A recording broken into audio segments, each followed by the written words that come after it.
ನಾವು ಮೊದಲು ಈ ಧರ್ಮ ಅಂದರೆ ಏನು, ಧ್ಯಾನ ಯಾಕೆ ಮಾಡಬೇಕು, ಆಧ್ಯಾತ್ಮ, ಈ ವಿಷಯಗಳನ್ನ ನಾವು ತಿಳ್ಕೊಳ್ಳೋಕ್ಕೆ ಮೊದಲು ಒಂದು ಪೂರ್ವ ಸಿದ್ಧತೆ ಬೇಕಾಗುತ್ತೆ. ನಿಮಗೆ ನೀವು ಈಗಾಗಲೇ ಪೂರ್ವಾಗ್ರಹ ಪೀಡಿತರಾಗಿದ್ದೀರಾ, ಈಗಾಗಲೇ ಒಂದು ಸ್ಟ್ಯಾಂಡ್ ಪಾಯಿಂಟ್ ತೊಗೊಂಡ್ಬಿಟ್ಟಿದ್ದೀರಾ. ಈಗ ನೋಡಿ, ದೇವರು, ಧರ್ಮ, ಜ್ಯೋತಿಷ್ಯ ಏನಿದೆ ಅಲ್ಲಿ, ಅದನ್ನು ನಾವು ಯಾರು ತಿರಸ್ಕರಿಸೋದು ಬೇಡ, ಪುರಸ್ಕರಿಸೋದು ಬೇಡ. ಈಗ ಒಂದು ಸ್ವಲ್ಪ ಸಮಯಕ್ಕೆ ಅದು ಸತ್ಯ ಅಂತ ಅದ್ರ ಹಿಂದೆ ಹೋಗೋದು ಬೇಡ, ಅದು ಸುಳ್ಳು ಅಂತ ಅದನ್ನು ಕಡೆಗಣಿಸಿ ಬೆಳಗ್ಗೆ ನಾವು ಡಿಸ್ಟರ್ಬ್ ಆಗೋದು ಬೇಡ. ಇರೋದನ್ನು ಇದ್ದ ಹಾಗೆ ನೋಡುವ ಒಂದು ಪ್ರಯತ್ನ ಮಾಡೋಣ. ಯಾವುದು? ಆಧ್ಯಾತ್ಮ, ಧ್ಯಾನ, ಧರ್ಮ. ಈ ವಿಷಯಕ್ಕೆ ಈ ಇದ್ದ ಹಾಗೆ, ಈಗ ಶಂಕರಾಚಾರ್ಯ ಏನು ಹೇಳ್ತಾರೆ, ಬ್ರಹ್ಮ ಸತ್ಯ ಜಗನ್ಮಿಥ್ಯ ಅಂತ. ಅವ್ರು ಹೇಳಿದ್ದು ಈ ಜಗತ್ತು, ಈ ಮರ ಗಿಡ ನಾನು ನೀವು ಎಲ್ಲ ಸುಳ್ಳಲ್ಲ, ಸುಳ್ಳು ಅಂತ ಹೇಳಿದ್ದಲ್ಲ. ಜಗನ್ಮಿಥ್ಯ ಅಂದರೆ ನನ್ನ ಜಗತ್ತು, ನನ್ನೊಳಗಡೆ ನಾನು ಯಾವುದನ್ನು ಸೃಷ್ಟಿ ಮಾಡ್ಕೊಂಡಿದ್ದೀನಿ ಅದು ಮಿಥ್ಯ. ಅದು ಹೇಗೆ ಗೊತ್ತಾಗುತ್ತೆ ಅಂದರೆ ಅವ್ರು ಹೇಳ್ತಾರೆ, ಇರೋದನ್ನು ಇದ್ದ ಹಾಗೆ ನೋಡಿದರೆ ಗೊತ್ತಾಗ್ತದೆ ಅಂತ. ಅಂದರೆ ಇಲ್ಯೂಷನ್ ಅಂದರೆ ಏನು? ಭ್ರಮೆ ಅಂದರೆ ಇರೋದನ್ನು ನೋಡದೇ ಇರೋದು ಅಥವಾ ಇಲ್ಲದೇ ಇರೋದನ್ನು ನೋಡ್ತಾ ಇರೋದು, ಇದು ಭ್ರಮೆ. ಸೊ ಈಗ ನಾವು ಭ್ರಮೆಗೆ ಒಳಗಾಗಿ ಈ ವಿಷಯನ ತಿಳ್ಕೊಂಡ್ರೆ ಮತ್ತೊಂದಷ್ಟು ಭ್ರಮೆಗೆ ಆ್ಯಡ್ ಆಗುತ್ತೆ. ನಾವು ಸ್ವಲ್ಪ ಸಮಯ, ಜಸ್ಟ್ ಒಂದು 10-15 ಮಿನಿಟ್ಸ್ ಅಥವಾ 30 ಮಿನಿಟ್ಸ್ ಯಾವ ಪೂರ್ವಾಗ್ರಹನೂ ಇಲ್ಲದೆ ಈ ಒಂದು ಸಂಗತಿಯನ್ನು ಇದ್ದ ಹಾಗೆ ತಿಳ್ಕೊಂಡು, ಆ ತಿಳ್ಕೊಂಡ ನಂತರ ಇದು ನನಗೆ ಬೇಕಾ, ಇದು ನನಗೆ ಬೇಡವಾ, ಬೇಕಾಗಿದ್ದರೆ ಯಾಕೆ ಬೇಕು, ಇದು ಯಾವ ರೀತಿ ನನಗೆ ಅನುಕೂಲ, ಧರ್ಮ ಇರಲಿ, ಆಧ್ಯಾತ್ಮ ಇರಲಿ, ಧ್ಯಾನ ಇರಲಿ, ಇದು ಯಾವ ರೀತಿ ನನಗೆ ಅನುಕೂಲ ಅಂತ ಅರಿವಿನಿಂದ ಸಾಗಲಿಕ್ಕೆ ಸುಲಭ ಆಗುತ್ತೆ. ಸೊ ಅದರಿಂದ ಮೊದಲು ನಾವು ಪೂರ್ವಾಗ್ರಹ ಪೀಡಿತರಾಗಿರಬಾರ್ದು. ಪೂರ್ವಾಗ್ರಹ ಪೀಡಿತರಾಗಿದ್ದರೆ, ಪೂರ್ವಾಗ್ರಹ ಅಂದರೆ ಏನು? ಪೂರ್ವಾಗ್ರಹ ಅಂದರೆ ಒಂದು ಸಂಗತಿಯ ಬಗ್ಗೆ ಅದಾಗಲೇ ಒಂದು ಪೊಸಿಷನ್ ತಗೊಂಡಿರೋದು. ನೀವು ಆಗಲೇ ಒಂದು ಸಂಗತಿಯ ಪರ ಇದ್ದೀರಾ, ಅದಕ್ಕೆ ಪರವಾಗಿರುವ ಎಲ್ಲನೂ ನೀವು ಸ್ವೀಕರಿಸ್ತೀರಾ, ಅದಕ್ಕೆ ವಿರೋಧವಾಗಿರೋದನ್ನೆಲ್ಲ ಖಂಡಿಸ್ತಾ, ತಿರಸ್ಕರಿಸ್ತಾ, ತ್ಯಜಿಸ್ತಾ ಬರ್ತಾ ಇರ್ತೀರ. ಈಗ ನೋಡಿ, ಬಲಪಂಥೀಯರು ಅಂದರೆ ಅವರು ಎಡಪಂಥೀಯರು ನಿಷಿದ್ಧ, ಅವರಿಗೆ ಎಡಪಂಥೀಯರಿಗೆ ಬಲಪಂಥೀಯರು ನಿಷಿದ್ಧ. ಹಿಂದೂ, ಮುಸಲ್ಮಾನ್, ಕ್ರಿಸ್ತ ಈಗೆಲ್ಲ ಒಂದೊಂದೊಂದು ಪೊಸಿಷನ್ ತೊಗೊಂಡ್ಬಿಟ್ಟಿದ್ರೆ ಇದನ್ನು ನಾವು ಜಸ್ಟಿಫೈ ಮಾಡಲೇಬೇಕಾಗುತ್ತೆ, ಮತ್ತೊಂದನ್ನು ಕಂಡಮ್ ಮಾಡಲೇಬೇಕಾಗುತ್ತೆ. If you are already taken a position. So ಪೂರ್ವಾಗ್ರಹ ಅಂದರೆ you already fix to a position. ನೀವು ಆಲ್ರೆಡಿ ಫಿಕ್ಸ್ ಆಗಿದ್ದರೆ ನೀವು ಹೇಗೆ ಇರೋದನ್ನು ಇದ್ದಾಗ ನೋಡೋಕ್ಕಾಗ್ತದೆ? ಸೊ ಆದ್ದರಿಂದ ಪೂರ್ವಾಗ್ರಹ ಇಲ್ಲದೆ ಈ ಒಂದು ಸಂಗತಿಯನ್ನು ನಾವು ನೋಡಬೇಕಾಗ್ತದೆ. ಇಲ್ಲದೇ ಇದ್ದರೆ ಆ ಏನು ಪೂರ್ವಾಗ್ರಹ ಸ್ಟ್ಯಾಂಡ್ ಪಾಯಿಂಟ್ ಇದೆ ಅದರ ಕನ್ನಡಿಯಲ್ಲೇ ಇದನ್ನು ನೋಡ್ತಾ ಇದಕ್ಕೂ ಅದೇ ಬಣ್ಣ ಬೀಳುವ ಎಲ್ಲ ಸಾಧ್ಯತೆ ಇದೆ. ಆದ್ದರಿಂದ ಈ ಒಂದು ಅರ್ಧ ಗಂಟೆ ವೇಸ್ಟ್ ಎಂದಿನಂತೆ ವೇಸ್ಟ್ ಆಗೋ ಅವಕಾಶವೂ ಇದೆ. ಸೊ ಈಗ ನಾವು ಪೂರ್ವಾಗ್ರಹ ಇಲ್ಲದೆ ಧ್ಯಾನ, ಧರ್ಮ, ಆಧ್ಯಾತ್ಮ ಇಂಥ ಸಂಗತಿಗಳನ್ನ ನೋಡೋಣ. ನೀವು ಪೂರ್ವಾಗ್ರಹ ಇದಿರೋ ಇಲ್ವೋ? ನಾನು ಹೇಳ್ತೀನಿ, ನೀವು ಎಲ್ಲರೂ ಪೂರ್ವಾಗ್ರಹ ಪೀಡಿತರು. ಅದಾಗಲೇ ಪೂರ್ವಾಗ್ರಹ ಪೀಡಿತ ಅಲ್ಲದೆ ಯಾವುದೇ ಒಂದು ಸಂಗತಿಯನ್ನು ನೋಡೋದಕ್ಕೆ ಪ್ರೆಸೆನ್ಸ್ ಅಂತಾರೆ, ಉಪಸ್ಥಿತಿ ಅಂತ ಹೇಳ್ತಾರೆ, ಸ್ವಯಂನಲ್ಲಿರುವಂಥದ್ದು ಅಂತ ಹೇಳ್ತಾರೆ. ನೀವು ಹೇಗೆ ಪೂರ್ವಾಗ್ರಹ ಪೀಡಿತರು, ನಾನು ಹೇಗೆ ಪೂರ್ವಾಗ್ರಹ ಪೀಡಿತರು ಅಂದರೆ, ನೀವೆಲ್ಲ ಅದಾಗಲೇ ನಾವು ಹಿಂದೂ, ಮುಸಲ್ಮಾನ್ ಅಂತ ನಂಬ್ಕೊಂಡ್ಬಿಟ್ಟಿದ್ದೀವಿ, ನಾನು ಕ್ರಿಶ್ಚಿಯನ್ ಅಂತ ನಂಬ್ಕೊಂಡ್ಬಿಟ್ಟಿದ್ದೀವಿ, ನಾವು ಗಂಡು ಅಂತ ನಂಬ್ಕೊಂಡಿದ್ದೀವಿ, ನಾವು ಹೆಣ್ಣು ಅಂತ ನಂಬ್ಕೊಂಡಿದ್ದೀವಿ.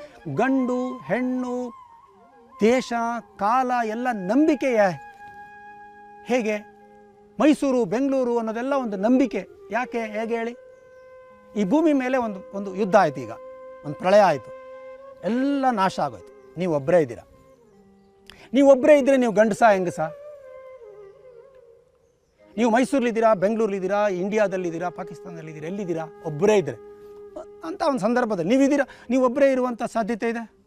ಅದು fact, not A illusion, not A ಕಲ್ಪನೆ. ನೀವೊಬ್ಬರೇ ಇರೋ ಸಾಧ್ಯತೆ ಇದೆ.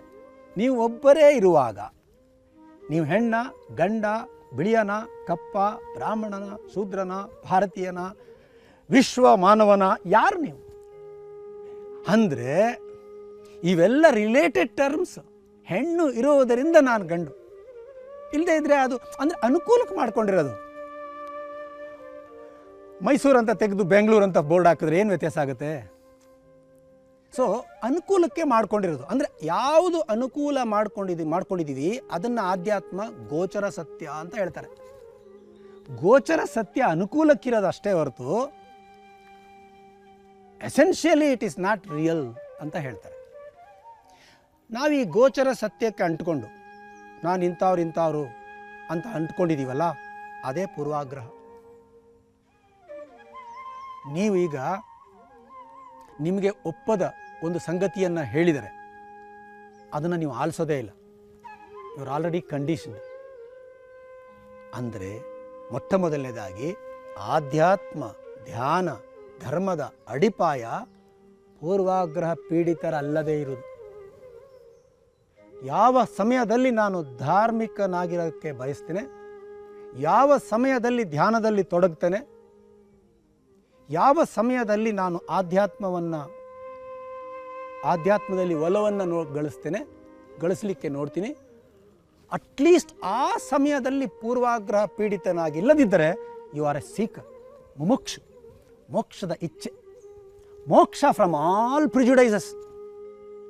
ಮುಕ್ತಿ not in somewhere in the heaven, it's a belief. May be true, may not be true. Belief ಅನ್ನೋದು ಬ್ಲೈಂಡ್.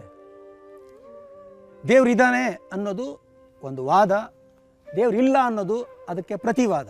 ಈ ಎರಡೂ ಬಿಲೀಫ್, ನಾಟ್ ರಿಯಲೈಸೇಷನ್, ಸ್ವಯಂ ಅನುಭೂತಿ ಅಲ್ಲ.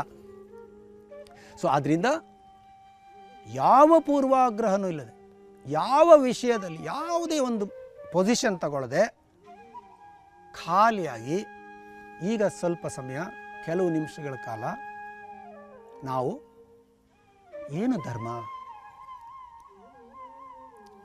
ಏನು ಧ್ಯಾನ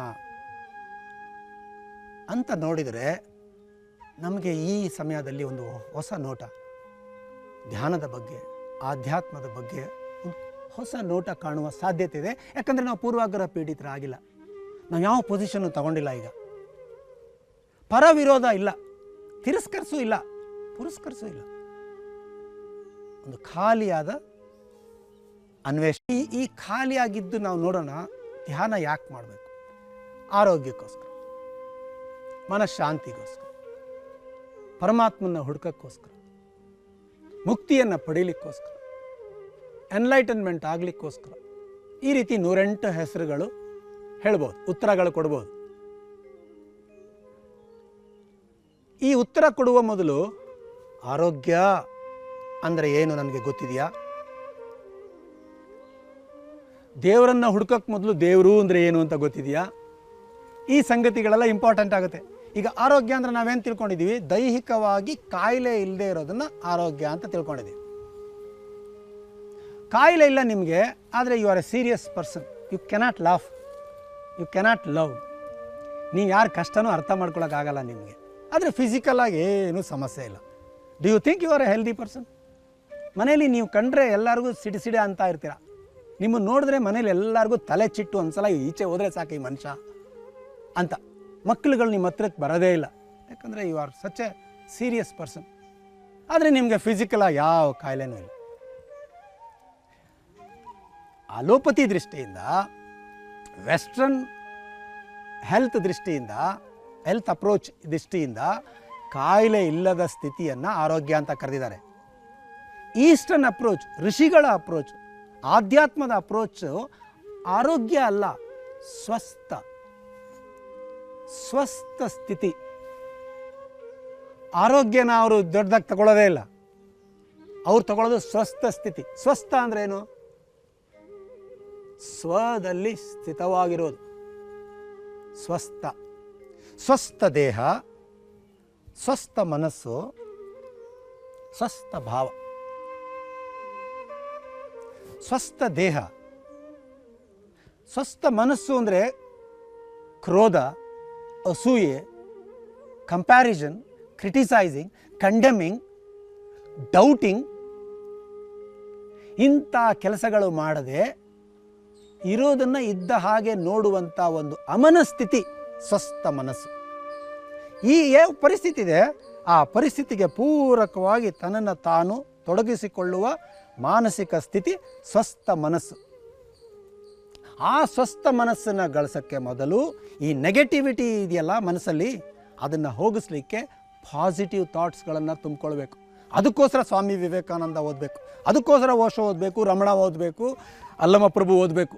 ಆದರೆ ಅದು ವಿಚಾರ ಶುದ್ಧಿ ಮಾತ್ರ, ಕೇವಲ ವಿಚಾರ. ಬಾಯಾರಿಕೆ ಬಗ್ಗೆ ಓದಿದಾಕ್ಷಣ ಬಾಯಾರಿಕೆ ನೀಗೋದಿಲ್ಲ. ಈಜಿನ ಬಗ್ಗೆ ಓದಿದಾಕ್ಷಣ ನೀನು ಈಜುಗಾರನಲ್ಲ. 1000 ವರ್ಷ ಓದಿದ್ರೂ ಅದು ವಿಚಾರ ಶುದ್ಧಿ. ದೇಹ ಶುದ್ಧಿ, ವಿಚಾರ ಶುದ್ಧಿ ಮತ್ತು ಫೀಲಿಂಗ್ ಲೆವೆಲ್. ನಮ್ಮಲ್ಲಿ ಕೊರತೆ, ಅವರು ಹಾಗೆ, ಇವ್ರು ಹೀಗೆ, ಇದು ನನಗೆ ಸಾಲದು, ಅದು ಬೇಕು, ಇವ್ರು ನನಗೆ ಪ್ರೀತಿಲಿ ದ್ರೋಹ ಮಾಡಿಬಿಟ್ರು, ನನಗೆ ಪ್ರೀತಿಸೋರೇ ಇಲ್ಲ. ಇದು ಭಾವಕ್ಕೆ ಸಂಬಂಧಪಟ್ಟಿದ್ದು. ಸೊ ಭಾವನೂ ಶುದ್ಧ ಆಗಬೇಕು, ದೇಹ ಶುದ್ಧ, ಭಾವ ಶುದ್ಧ ಅಂದರೆ ಏನು? ಯಾರಿಗಾದ್ರೂ ಏನಾದರೂ ನೀವು ಹಂಚ್ಕೋತೀರ. ಯಾರೋ ಬಂದು ತುಂಬ ಕಷ್ಟದಲ್ಲಿದ್ದಾರೆ, ಊಟ ಮಾಡ್ತಾಯಿದ್ದೀರಾ, ಒಂದು ಬೆಟ್ಟದಲ್ಲಿ ಹೋಗಿ ನದಿ ತೀರದಲ್ಲಿ ಊಟ ಮಾಡ್ತಾಯಿದ್ದೀರಾ ಫ್ಯಾಮಿಲಿಯವರೆಲ್ಲ. ಅಲ್ಲಿ ಸೈಡಿಂದ ಒಂದು ಯಾವುದೋ ಒಂದು ಪ್ರಾಣಿ ಬಂದು ನಿಂತ್ಕೊಳ್ಳುತ್ತೆ ಹಸ್ಕೊಂಡು, ಅದಕ್ಕೊಂದು ಸ್ವಲ್ಪ ಊಟ ತೆಗೆದು ಕೊಡ್ತೀರ. ಆವಾಗ ನಿಮ್ಮ ಫೀಲಿಂಗ್ ಹೆಂಗಿರುತ್ತೆ? ಅದಕ್ಕೆ ಕೊಟ್ಟಿದ್ದೀನಿ ಅಂತ ಎಕ್ಸ್ಕ್ಯೂಸು ಮೇಲ್ನೋಟದಲ್ಲಿ, ಉಪಕಾರ ನಿಮಗಾಗಿರೋದು. ಯಾಕೆ? ನಿಮ್ಮೊಳಗೊಂದು ತಂಪಾದ ಫೀಲಿಂಗ್ ಇರುತ್ತೆ. ಅದು ಊಟ ಮಾಡೋದು ನೋಡ್ತಾ ಇದ್ದಂಗೆ ಅನಿಸುತ್ತೆ. ಹಾಗೆ ಕಷ್ಟದಲ್ಲಿರೋರಿಗೆ ಸ್ಪಂದಿಸುವಾಗ, ಹೆಚ್ಚಿಗೆ ಇರೋದನ್ನು ಹಂಚ್ಕೊಳ್ಳುವಾಗ, ಸರಿಯಾದ ಮಾರ್ಗದರ್ಶನ ಮಾಡಿದಾಗ, ಫಿಸಿಕಲ್ಲಾಗಿ ಯಾರಿಗಾದರೂ ಏನಾದರೂ ಹೆಲ್ಪ್ ಮಾಡಿದಾಗ ಹೊರಲಾರದೆ ಹೊತ್ಕೊಂಡು ಹೋಗ್ತಾ ಇದ್ದಾರೆ ವಯಸ್ಸಾದವರು. ಬಸ್ ಸ್ಟ್ಯಾಂಡಲ್ಲಿ ಒಂದು ಬ್ಯಾಗ್ ಇಸ್ಕೊಂಡಾಗ ಏನಾಗುತ್ತೆ? ಹಾಗೆ ಒಂದು ತುಂಬು ಗರ್ಭಿಣಿ ನಿಂತಿದ್ದಾಳೆ ಬಸ್ಸಲ್ಲಿ, ಅಥವಾ ಕೈಕಾಲು ವಯಸ್ಸಾಗಿದೆ, ಅವ್ರಿಗೋಸ್ಕರ ಜಾಗ ಬಿಟ್ಬಿಟ್ಟು ನಾನು ನಿಂತ್ಕೊಳ್ಳೋಕ್ಕಾಗತ್ತೆ, ನನ್ನ ಹತ್ರ ಶಕ್ತಿ ಇದೆ, ಆತನಿಗೆ ಸೀಟ್ ಇಲ್ಲ ಅಂತ ಅವನಿಗೆ ಸೀಟ್ ಬಿಟ್ಟು ಕೊಟ್ಟಾಗ ನಿನ್ನೊಳಗೆ ಏನಾಗುತ್ತೆ? ಅದು ಭಾವಶುದ್ಧಿ. ಆದರೆ ಸಮಾಜ, ಧರ್ಮ ಎಲ್ಲ ಏನು ಮಾಡಿದೆ? ತ್ಯಾಗ, ಅವ್ರಿಗೆ ಹೆಲ್ಪ್ ಮಾಡು, ಮುಂದೊಂದು ದಿನ ನಿನಗೆ ಒಳ್ಳೆಯದಾಗುತ್ತೆ, ಶೇರ್ ಮಾಡು, ಮತ್ತೊಂದು ದಿನ ನಿನಗೆ ಒಳ್ಳೆಯದಾಗುತ್ತೆ, ಭವಿಷ್ಯದಲ್ಲಿ ಮುಂದಿನ ಜನ್ಮದಲ್ಲಿ ಸತ್ತ ಮೇಲೆ ಕಲ್ಪನೆ, ನಂಬಿಕೆ ಇದೆಯೋ ಇಲ್ಲೋ ಅದು. ಆದ್ದರಿಂದ ಅದು ಕಂಡೀಷನಿಂಗ್. ನೀವು ಮಾಡದೆ ಬಿಟ್ಟರೆ ನಿನಗೆ ಯಾವತ್ತೋ ಒಂದು ದಿನ ಪೂರ್ವ ಜನ್ಮದ ಮೇಲೆ ವಿಶ್ವಾಸನೇ ಇರಲ್ಲ, ನಂಬಿಕೆನೇ ಇರೋದಿಲ್ಲ. ಆ ದಿನ ಯಾರಾದರೂ ಬಂದು ಸ್ವಾಮಿ ಹೆಲ್ಪ್ ಮಾಡಿ ಅಂತಂದರೆ ಗೆಟ್ ಔಟ್, ನನಗೆ ಮುಂದಿನ ಜನ್ಮ ಆಗೋದ್ರ ಬಗ್ಗೆನೇ ನಂಬಿಕೆ ಇಲ್ಲ, ದಾನ ಯಾಕೆ ಮಾಡಲಿ ಅಂತ. ಆದರೆ ನಿಜವಾಗ್ಲೂ ಅದರ ಒಳನೋಟ, ನಿಜವಾಗ್ಲೂ ಹಂಚುವಿಕೆಯಿಂದ ಸಹಾಯ ಮಾಡೋದ್ರಿಂದ, ಕಷ್ಟದಲ್ಲಿರೋರಿಗೆ ನೆರವಾಗುವ ಸಮಯದಲ್ಲಿ ನನಗೇನಾಗ್ತಾ ಇದೆ, ನನ್ನ ಫೀಲಿಂಗ್ ಹೆಂಗಿದೆ ಅಂತ ಅರಿವಾಗಿದ್ದರೆ, ಅಂಥ ಸಂದರ್ಭದಲ್ಲಿ ನಾನು ಹೆಚ್ಚು ತೊಡಗಿಸ್ಕೊಳ್ತೀನಿ. ಯಾಕಂದರೆ it helps me, it keeps my feeling joyous, playful, easy. So ಈ ಕಾರಣದಿಂದ ಭಾವಶುದ್ಧ ಮಾಡ್ಕೊಳ್ಳೋಕ್ಕೋಸ್ಕರ ಇಂಥ ಚಟುವಟಿಕೆಗಳು, ವಿಚಾರ ಶುದ್ಧ ಮಾಡ್ಕೊಳ್ಳೋಕ್ಕೋಸ್ಕರ ಇಂಥ ಆಧ್ಯಾತ್ಮ ಪುಸ್ತಕಗಳು, ಮತ್ತು ದೇಹ ಶುದ್ಧ ಮಾಡ್ಕೊಳ್ಳೋಕ್ಕೋಸ್ಕರ ವಿಧಿವಿಧಾನಗಳು.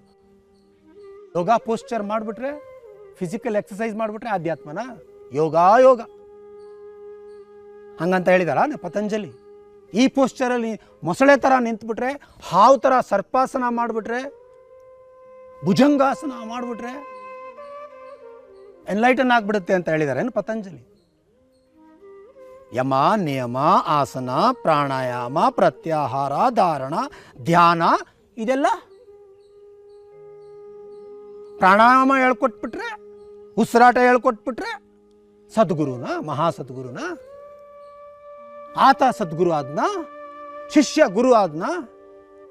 ಯಾವ ಕಾರಣಕ್ಕೆ ನನ್ನ ಹತ್ರ ಬಂದು ಆತ ಆ ಕಾರಣ ಎಕ್ಸಾಸ್ಟ್ ಮಾಡೋದನ್ನ? ಒಬ್ಬ ನಿಜ ಗುರುಗಳನ್ನು ಸೃಷ್ಟಿ ಮಾಡ್ತಾನೆ. ಒಬ್ಬ ಶಿಷ್ಯರನ್ನು ಸೃಷ್ಟಿ ಮಾಡ್ತಾನೆ, ಒಬ್ಬ ಫಾಲೋಯರ್ಸ್ನ ಸೃಷ್ಟಿ ಮಾಡ್ತಾನೆ, ಒಬ್ಬ ಲೀಡರ್ಸ್ಗಳನ್ನ ಸೃಷ್ಟಿ ಮಾಡ್ತಾನೆ. ಇದು ವಾಸ್ತವಿಕ ಸತ್ಯ. ಸೊ ದೈಹಿಕ ಆರೋಗ್ಯ, ಮಾನಸಿಕ ಸ್ವಸ್ಥತೆ, ಭಾವನಾತ್ಮಕ ಶುದ್ಧತೆ, ಇದು ಗ್ರೌಂಡ್, ಫೌಂಡೇಶನ್. ಆ ಫೌಂಡೇಶನ್ ಮೇಲೆ ಪ್ರಾರಂಭ ಆಗುತ್ತೆ ಆಧ್ಯಾತ್ಮ. ಅದು ರಮಣ ಮಹರ್ಷಿ ಪ್ರಕಾರ ಆದರೆ ನಾನು ಯಾರು ಅಂತ ಹುಡುಕೋದ್ರ ಮೂಲಕ, ಅಲ್ಲಮ ಪ್ರಭು ಆಗಿದ್ದರೆ ಅರಿವು ಅಂದರೆ ಏನು, ಬಯಲು ಅಂದರೆ ಏನು ಅಂತ ಹುಡುಕುವಿಕೆಯ ಮೂಲಕ, ಜೆ ಕೃಷ್ಣಮೂರ್ತಿ ಆಗಿದ್ದರೆ ಈಗ ಇಲ್ಲಿ ಸಮಗ್ರ ಎಚ್ಚರದಿಂದ ಇರುವಾಗ ಹೇಗಿರುತ್ತದೆ ಅನ್ನುವ ಅನ್ವೇಷಣೆಯಿಂದ ಆಧ್ಯಾತ್ಮ ಪ್ರಾರಂಭ ಆಗುತ್ತೆ. ಯಾರು ಸೇವಾ ಮಾಡ್ತಿರ್ತಾರೆ, ಕಸ ಗುಡಿಸ್ತಾ ಇರ್ತಾರೆ, ಇನ್ನೊಬ್ರಿಗೆ ಹೆಲ್ಪ್ ಮಾಡ್ತಿರ್ತಾರೆ, ಗಿಫ್ಟ್ ಕೊಡ್ತಾ ಇರ್ತಾರೆ, ದಾನ ಮಾಡ್ತಿರ್ತಾರೆ, ಟ್ರಸ್ಟ್ ಮಾಡ್ತಾ ಇರ್ತಾರೆ, ಅವರು ಕರ್ಮ ಮಾರ್ಗಿಗಳು. ಕರ್ಮನ ಹಾದಿಯಾಗಿ ಇಟ್ಕೊಂಡವರು. ಕರ್ಮ ಅಂದರೆ ಹಣೆ ಬರ ಅಲ್ಲ, ಕರ್ಮ ಅಂದರೆ ಕೃತ್ಯ ಅಂತ, ಆ್ಯಕ್ಷನ್ ಅಂತ. ಆ್ಯಕ್ಷನಲ್ಲಿ ಧಾರ್ಮಿಕತೆ, ಅದು ಕರ್ಮ ಮಾರ್ಗ. ಇನ್ನು ಕೆಲವರು ಧ್ಯಾನ ಮಾಡ್ತಾ ನಾನು ಯಾರು, ನಾನು ಯಾಕೆ ಹೀಗೆ ವರ್ತಿಸ್ತೀನಿ, ಒಂದು ಗಿವನ್ ಸಿಚುವೇಷನಲ್ಲಿ ನಾನು ಯಾಕೆ ಹಿಂಗೆ ರಿಯಾಕ್ಟ್ ಮಾಡ್ತೀನಿ, ನಾನು ಯಾಕೆ ಸುಮ್ಮನೆ ಇರಲ್ಲ, ಕೋಪ ಬಂದಾಗ ಅದು ಇದ್ದ ಹಾಗೇ ನೋಡ್ತಾ ಇರೋಕ್ಕೆ ಯಾಕೆ ಆಗ್ತಾ ಇಲ್ಲ ನನಗೆ, ಇದರಿಂದ ಸಂಬಂಧಗಳೆಲ್ಲ ಹಾಳಾಗ್ತಾ ಇದೆಯಲ್ಲ, ಪದೇ ಪದೇ ಅದೇ ಮಿಸ್ಟೇಕ್ಸ್ ಮಾಡ್ತಾ ಇದ್ದೀನಲ್ಲ, ನನಗೆ ಬೇಡ ಅಂತ ಇರುವ ದುರಭ್ಯಾಸ ನನಗೇ ಬೇಡ. ಪ್ರತಿದಿನ ಬೆಳಗ್ಗೆ ಎದ್ದಾಗ ನನಗಿದು ಬೇಡ. ಯಾವುದು, ಸಿಗರೇಟ್ ಸೇದೋದು ಇರ್ಬೋದು, ಹೆಂಡ ಕುಡಿಯೋದಿರ್ಬೋದು, ಹೆಂಡತಿ ಮಕ್ಕಳು ತಂದೆ ತಾಯಿ ಜಗಳ ಆಡೋದಿರ್ಬೋದು, ಯಾವುದಾದ್ರೂ ಇರ್ಬೋದು, ಫಿಸಿಕಲ್ ಹ್ಯಾಬಿಟ್ ಇರ್ಬೋದು, ಸೈಕಾಲಜಿಕಲ್ ಹ್ಯಾಬಿಟ್ ಇರ್ಬೋದು, ನನಗೇ ಬೇಡ. ಆದರೆ ಯಾಕೆ ಬಿಡೋಕ್ಕಾಗ್ತಾ ಇಲ್ಲ? ಈ ಎಲ್ಲಕ್ಕೂ ಸಂಬಂಧಪಟ್ಟಂತೆ ಯಾರು ಕೃತ್ಯದಲ್ಲಿ ಧಾರ್ಮಿಕತೆಯನ್ನು ಹುಡುಕ್ತಾರೆ ಅವರು ಕರ್ಮ ಮಾರ್ಗಿಗಳು. ಯಾರು ಜ್ಞಾನ ಮಾರ್ಗದಲ್ಲಿ ನಾನು ಯಾರು ಅಂತ ಹುಡುಕ್ತಾರೆ, ನಾನು ಯಾಕೆ ಹೀಗೆ ಅಂತ ಹುಡುಕ್ತಾರೆ, ಅವ್ರನ್ನ ಜ್ಞಾನ ಮಾರ್ಗಿಗಳು ಅಂತ. ಇನ್ನು ಕೆಲವರು ನಿಂದೇ ಅಲ್ಲ, ನಂದೇನಿಲ್ಲ, ನಿಂದೇ ನಡೀಲಿ, ನಂದು ನಡೆಯೋದು ಬೇಡ, ನಾನು ಮಾಡೋದೆಲ್ಲ ಮಿಸ್ಟೇಕು, ನಿನ್ನ ತೀರ್ಮಾನ ಸರಿ ಇದೆ ಅನ್ನೋ ಭಾವದಲ್ಲಿ ಯಾರು ಹುಡುಕ್ತಾರೆ ಅವ್ರನ್ನ ಭಕ್ತಿ ಮಾರ್ಗಿಗಳು ಅಂತ. ಭಕ್ತಿಯ ಡಿಕ್ಷನರಿ ಅರ್ಥ ಏನು ಗೊತ್ತೇ? ಕನ್ನಡ ಡಿಕ್ಷನರಿ ತೆಗೆದು ನೋಡಿ. ಬಾಗುವಿಕೆ ಅಂತ, ಪಟ್ಟೆ ಹೊಡೆಯೋದಲ್ಲ, ಸ್ವಾಮಿ ಶರಣಂ ಅಂತ ಬೀದಿಲಿ ಕುಣಿಯೋದಲ್ಲ, 5 ಗಂಟೆಲೇ ಮಲಗಿದವ್ರನ್ನೆಲ್ಲ ಎಬ್ಸೋ ಥರ ಮೈಕಲ್ಲಿ ಕೂಗೋದಲ್ಲ. ಅದು ಇರಬಹುದು. ಅದೂ ಯಾವಾಗ? ಬಾಗುವಿಕೆಗೋಸ್ಕರ ನೀ ಅದನ್ನು ಮಾಡ್ತಿದ್ರೆ. ನಿನ್ನನ್ನು ನೀನು ಸಮರ್ಪಿಸ್ಕೊಳ್ಳೋಕ್ಕೆ, ಶರಣಾಗಕ್ಕೋಸ್ಕರ ಮಾಡ್ತಾ ಇದ್ರೆ ಎಲ್ಲ ಕೃತ್ಯಗಳು ಓಕೆ. ನಂಬಿ ಕರೆದರೆ ಓ ಎನ್ನನೆ ಶಿವನು, ಬಸವಣ್ಣ ಅವ್ರದ್ದೊಂದು ವಚನ ಇದೆ. ನಂಬರು ನೆಚ್ಚರು ಬರಿದೆ ಕರೆವರು. ನಂಬೋದಿಲ್ಲ, ನೆಚ್ಚೋದಿಲ್ಲ. ದೇವಸ್ಥಾನದಲ್ಲಿ ಮಾಡ್ತಾ ಇರುವಷ್ಟು ಕ್ರೌರ್ಯ, ವಂಚನೆ ಯಾರು? ಭಕ್ತ ಪೂಜಾರಿ ಇಬ್ಬರು. ವ್ಯವಸ್ಥೆ ಕಂಡಮ್ ಮಾಡ್ತಾ ಇಲ್ಲ. ನೋಡಿ ನೀವೇ, ನಮ್ಮ ತಾಯಿನ ಭೇಟಿ ಮಾಡೋಕ್ಕೆ ನಾವೇನಾರು ಎಕ್ಸ್ಟ್ರಾ ಟಿಕೆಟ್ ತೊಗೊಳ್ಬೇಕಾ? 100 ರೂಪಾಯಿ ಟಿಕೆಟ್ ತೊಗೋಬೇಕಾ ನಮ್ಮ ತಾಯಿನ ಭೇಟಿ ಮಾಡೋಕ್ಕೆ? ಅಥವಾ ನಮ್ಮ ಮನೆಗೆ ಹೋಗೋಕ್ಕೆ ಸ್ಪೆಷಲ್ ಡೋರ್ ಏನಾರು ಇಟ್ಟಿದ್ದಾರಾ, ದೊಡ್ಡ ಮಗನಿಗೆ ಚಿಕ್ಕ ಮಗನಿಗೆ ಅಂತ? ನನ್ನ ತಾಯಿ ಮನೆಯೇ ಈ ಥರ ಭೇದ ಭಾವ ಮಾಡಲ್ಲ. ತಾಯಿಗಳ ತಾಯಿ, ಎಲ್ಲ ತಂದೆಗಳ ತಂದೆ, ಎಲ್ಲ ಮ್ಯಾನಿಫೆಸ್ಟೆಡ್ನ ಅಧಿಪತಿ. ಜಗದಗಲ ಮುಗಿಲಗಲ ಮಿಗೆಯಗಲ ಪಾತಾಳದಿಂದ ತತ್ತ ನಿಮ್ಮ ಶ್ರೀ ಚರಣ ಅಂತ ಕರೆಯಲ್ಪಟ್ಟವ್ರಿಗೆ ಈ ರೀತಿ ಲಿಮಿಟೆಡ್ ಆಗಿ ಮೋಸ ಅಲ್ವಾ ಅದು? ಬಾಗುವಿಕೆ. ಭಕ್ತಿ ಅಂದರೆ ಬಾಗುವಿಕೆ. ನಿನ್ನ ಟೈಪ್ ಅದಲ್ಲದೆ ಇರ್ಬೋದು, ನೀನು ಜ್ಞಾನ ಮಾರ್ಗ ಇರ್ಬೋದು, ಓಕೆ. ನಿನ್ನ ಟೈಪು ಜ್ಞಾನನೂ ಅಲ್ಲ, ಭಕ್ತಿನೂ ಅಲ್ಲ, ಕರ್ಮ ಇರ್ಬೋದು. ಕರ್ಮ ಮಾರ್ಗದ 2 ಪ್ರಿನ್ಸಿಪಲ್: ಈಶ್ವರಾರ್ಪಣ ಬುದ್ಧಿ, ಪ್ರಸಾದ ಭಾವ. ಮಾಡಿದೆಲ್ಲ ಪರಮಾತ್ಮನ ಕೆಲಸ. ಏನು ಮಾಡಿದ್ರು, ಬೆಳಗ್ಗೆ ಎದ್ದಾಗಿಂದ ರಾತ್ರಿವರೆಗೂ ಏನು ಮಾಡಿದ್ರು ಭಗವಂತನ ಕೆಲಸ ಇದು. ಏನೇ ಪ್ರತಿಫಲ ಬಂದರು, ಏನೇ ರಿಯಾಕ್ಷನ್ ಬಂದರು, ಏನೇ ಬರದೇ ಇದ್ರು ಪ್ರಸಾದ. ಈ ಎರಡು ಪ್ರಿನ್ಸಿಪಲಲ್ಲಿ ನಡೆಯೋರು ಕರ್ಮ ಮಾರ್ಗ. ನಾನು ಯಾರು ಅಂತ ಹುಡುಕ್ತಾ ಹುಡುಕ್ತಾ ಹುಡುಕ್ತಾ ಅದರಲ್ಲೇ ನೆಲೆಯಾಗಿ ನಿಂತ್ಕೊಳ್ಳೋರು ಜ್ಞಾನ ಮಾರ್ಗ. ಯಾವುದೇ ಮಾರ್ಗಗಳಿರ್ಬೋದು, ಎಲ್ಲ ಮಾರ್ಗಕ್ಕೂ ಅಂತಿಮ ಗುರಿ ನಾನು ಯಾಕೆ ಹೀಗೆ, ನಾನು ಯಾರು ನಿಜವಾಗ್ಲೂ,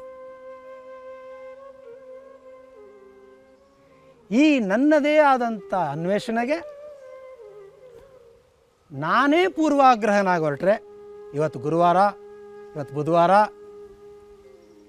ಇವತ್ತು ರಾಘವೇಂದ್ರ ಸ್ವಾಮಿ ಅಂತ ನನ್ನ ಅನ್ವೇಷಣೆಗೆ ಯಾವುದಾದ್ರೂ ಸೈಂಟಿಸ್ಟ್ ಯಾವುದನ್ನಾದರೂ ಕಂಡುಹಿಡಿಯುವಾಗ ಪೂರ್ವಾಗ್ರಹದಿಂದ ಹೊರಟ್ರೆ ಕಂಡುಹಿಡಿತಾ ಇದ್ನ ಮೊಬೈಲು, ಟಿ ವಿ, ವಿಮಾನಗಳನ್ನು. ಅಲ್ಲಿ ಪರಿಶುದ್ಧ ಅನ್ವೇಷಣೆ. Why, what, how? ಪರಿಶುದ್ಧ ಒಬ್ಬ ಸೈಂಟಿಸ್ಟ್, ನಿನ್ನ ಸ್ವಂತ ಸೈಂಟಿಸ್ಟ್, ಇನ್ನರ್ ಸೈನ್ಸ್ ಸೈಂಟಿಸ್ಟ್ ಆಗಿ ನಿನ್ನ ಸ್ವಂತ ವಿಷಯ, ನಾನು ಯಾಕೆ ಹೀಗೆ, ನನ್ನ ಸಂಬಂಧಗಳು ಯಾಕೆ ಹೀಗೆ, ಇಂಥ ವಿಷಯನ ನೀನೇ ಕುಳಿತು ಯಾವುದೇ ಮಾರ್ಗದಲ್ಲಿ ಅನ್ವೇಷಣೆ ಮಾಡುವಾಗ ನೀನೇ ಅದಾಗ ಭಯದಿಂದ ಒಳಗಾಗಿ ಅವರಿವರೇ ಎಕ್ಸ್ಕ್ಯೂಸ್ ಕೊಟ್ಟಿರ್ಬೋದು, ತೆಂಗಿನಕಾಯಿ ಮಂತ್ರ ಮಾಡಿರ್ಬೋದು, ನಿಂಬೆಹಣ್ಣು ಮಂತ್ರ ಮಾಡಿರ್ಬೋದು, ಏನಾದರೂ ಮಾಡಿರ್ಬೋದು. ಯಾವುದೇ ಒಂದು ಎಕ್ಸ್ಕ್ಯೂಸಲ್ಲಿ ನಿನಗೆ ನೀನೇ ಭಯಭೀತನಾಗಿ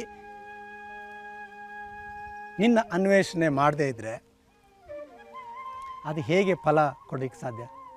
ಆದ್ದರಿಂದ ಯಾವುದೇ ರೀತಿಯ ಪರಮಾತ್ಮನ ಜೊತೆಗೆ ಯಾವುದೇ ರೀತಿಯ ಸಂವಹನಕ್ಕೆ, ಅದು ಯಾವುದೇ ಮಾರ್ಗ ಆಗಿರಲಿ, ಯಾವುದೇ ಧರ್ಮದ್ದಾಗಿರಲಿ, ಯಾವುದೇ ಜಾತಿ, ಯಾವುದೇ ಪ್ರದೇಶ, ಯಾವುದಕ್ಕೆ ಸಂಬಂಧಪಟ್ಟಿರಲಿ, ಮೊದಲಿಗೆ ಪೂರ್ವಾಗ್ರಹ ಪೀಡಿತರಾಗಿರಬಾರ್ದು. ಪೂರ್ವಾಗ್ರಹ ಪೀಡಿತ ಅಂದರೆ ಒಂದು ಪೊಸಿಷನ್ ತಗೊಳ್ಳೋದು ಆಲ್ರೆಡಿ. ಸಂಬಂಧದ ಬಗ್ಗೆ, ಪ್ರೀತಿ ಬಗ್ಗೆ, ದೇವ್ರ ಬಗ್ಗೆ, ಅಸ್ತಿತ್ವದ ಬಗ್ಗೆ, ಗಿಡ ಮರ ಪ್ರಾಣಿ ಪಕ್ಷಿ ಅದಕ್ಕೆ ಹೆಲ್ಪ್ ಮಾಡೋದ್ರ ಬಗ್ಗೆ, ಮಾಡದೇ ಇರೋದ್ರ ಬಗ್ಗೆ, ಮಾಂಸಾಹಾರ ಇರ್ಬೋದು, ಸಸ್ಯಾಹಾರ ಇರ್ಬೋದು, ಎಲ್ಲ ವಿಷಯದಲ್ಲೂ ಅದಾಗಲೇ ಒಂದು ಪೊಸಿಷನ್ ತೊಗೊಂಡ್ಬಿಡೋದು. ನೀವು ಯಾವುದೇ ನ್ಯೂಸ್ ಪೇಪರ್ ನೋಡಿ, ಯಾವುದೇ ಟಿ ವಿ ನೋಡಿ, ಯಾವುದೇ ಲೀಡರ್ಸ್ ನೋಡಲಿ, ಎಲ್ಲರೂ ಅದಾಗಲೇ ಒಂದು ಪೊಸಿಷನ್ ತೊಗೊಂಡು ಕೂತಿದ್ದಾರೆ. ಒಂದು ಪೊಸಿಷನ್ ಕೂತಿದ್ದಾಗ ಆ ಕಡೆ ಅವರು ಒಂದು ಒಳಿತನ್ನು ಮಾಡಿದಾಗ ಆಯ್ತಪ್ಪ, 99% ಕೆಡಿಕೆ ಮಾಡ್ತಿದ್ದಾರೆ, 1% ಒಳಿತು ಮಾಡಿದಾಗ ನೀವು cannot appreciate, because you have taken a position to oppose them. ನೀನು ಒಂದು ಪೂರ್ವಾಗ್ರಹ ಪೀಡಿತ, ಇನ್ನೊಂದು ದಿಕ್ಕಲ್ಲಿ ಅವನು ಪೂರ್ವಾಗ್ರಹ ಪೀಡಿತ, ನೀವಿಬ್ಬರು ಸೀಸಾ ಆಡ್ತಾ ಇದ್ದೀರಾ, ಅನ್ವೇಷಣೆ ಮಾಡ್ತಾ ಇಲ್ಲ. ಅನ್ವೇಷಣೆಗೆ ಬೇಕಾಗಿರೋದು ಅನ್ಆಕ್ಯುಪೈಡ್ ಸ್ಟೇಟ್ ಆಫ್ ಬೀಯಿಂಗ್, ಪೂರ್ವಾಗ್ರಹ ಪೀಡಿತವಲ್ಲದ ಒಂದು ಸ್ಥಿತಿ. ಆ ಸ್ಥಿತಿಗೆ ಆಧ್ಯಾತ್ಮದಲ್ಲಿ ಹೆಸರು ಮೌನ. ನಿಶ್ಶಬ್ದ ಅಲ್ಲ, ಪೂರ್ವಾಗ್ರಹ ಪೀಡಿತವಲ್ಲದ ಸ್ಥಿತಿ. ಶಬ್ದ ಇರ್ಬೋದು, ಅಲ್ಲಮ್ಮ ಪ್ರಭು ಹೇಳಿದಂತೆ ಶಬ್ದದೊಳಗಣ ನಿಶ್ಶಬ್ದ, ನಿಶ್ಶಬ್ದದೊಳಗಣ ಶಬ್ದ ಇರ್ಬೋದು, ಇಲ್ಲದೆ ಇರ್ಬೋದು. ನಿಶ್ಶಬ್ದ ಶಬ್ದ ರಹಿತ ಇರಲಿ, ಇಲ್ಲದೆ ಇರಲಿ, ಡಿಸ್ಟರ್ಬ್ ಆಗಿರಲಿ, ಆಗಿಲ್ಲದೆ ಇರಲಿ, ಆಲೋಚನೆ ಇರಲಿ, ಇಲ್ಲದೆ ಇರಲಿ, ಸಂತೋಷ ಕೊಡುವಂಥ ಪರಿಸ್ಥಿತಿ ಇರಲಿ, ಇಲ್ಲದೆ ಹೋಗಲಿ, ಆ ಸಮಯದಲ್ಲಿ ಇದ್ದ ಹಾಗೆ ಇರುವ ಹಾಗೆ ರಿಯಾಕ್ಟ್ ಮಾಡದೆ ನಿನ್ನೊಳಗೆ ನೀನು, ನನ್ನೊಳಗೆ ನಾನು ಇರುವ ಸ್ಥಿತಿಗೆ ಧ್ಯಾನ ಅಂತ.